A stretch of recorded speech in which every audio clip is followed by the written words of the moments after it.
ఎన్టీఆర్ గారి సినిమా తీయడం ఆలస్యమైందా? నిజాలు చెప్పలేనప్పుడు జీవిత చరిత్ర అని పేరు పెట్టొద్దు. చివరి సంఘటన కూడా తీయాలి.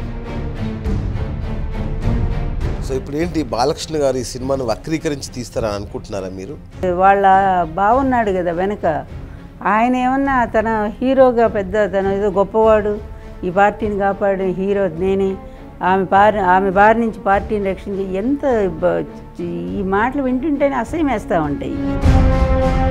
తండ్రిని చంపుకున్నారు, చివరికి మీరు రోడ్డు మీద ఒక్క పదవి కోసం తిరుగుతూ ఉన్నారు. ఇంతకంటే దురదృష్టం ఉందా? సో ఇప్పుడు ఆ సినిమాలో మీరే విలన్, మెయిన్ విలన్ మీరే ఉంటారు. ఇష్టం వచ్చినట్టు మాట్లాడు, చాలా తప్పు అది. నేను విలన్ ఎట్లా అవుతాను? నేను నిజానికి దేవతని.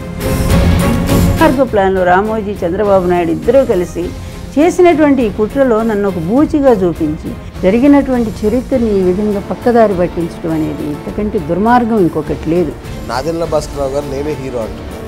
మీరు ఓ పక్కది ఏదో పని చేసి ఆ మహానుభావుడు పీఠం లాగేసి, అధ్యక్ష పదవి లాగేసి, హోటల్లో మీరు తీర్మానం ఏం చేస్తారు? ఎన్టీఆర్ని అధ్యక్ష పదవి నుంచి తొలగిస్తున్నాము.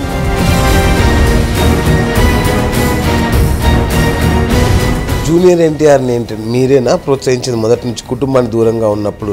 ఈ కుటుంబం వెలేసింది ఆ తల్లి కొడుకుల్ని. అట్లాంటి పరిస్థితులు నేను పిలిపించి ఇంటికి ఆ రోజు నుంచి రోజు వస్తామండి బాబు, మీ తాతయ్య వెళ్ళి నేనున్నాను నానమ్మని అని ప్రతిరోజు స్కూల్ నుంచి రాగానే ఇంటికి పరిగెత్తుకుంటూ వచ్చేవాడు. ఆ మధ్య మళ్ళీ తిట్టినట్టున్నారు జూనియర్ ఎన్టీఆర్ని అహంకారి అని. చేసిన మేలు మర్చిపోయేవాళ్ళు అహంకారులే కదా. గవర్నమెంట్ పోయిన తర్వాత ఒక్కరోజు కూడా వచ్చి తాతగారిని చూడలేదే మరి ఇతను. మరి ఇదేం ప్రేమ చెప్పండి కాస్త. అప్పటి వరకు బాగుంది ఎన్టీఆర్ లైఫ్, మీరు వచ్చాకే ఎన్టీఆర్ లైఫ్ అంతా అతలాకుతలమైంది, వివాదాలమయమైంది.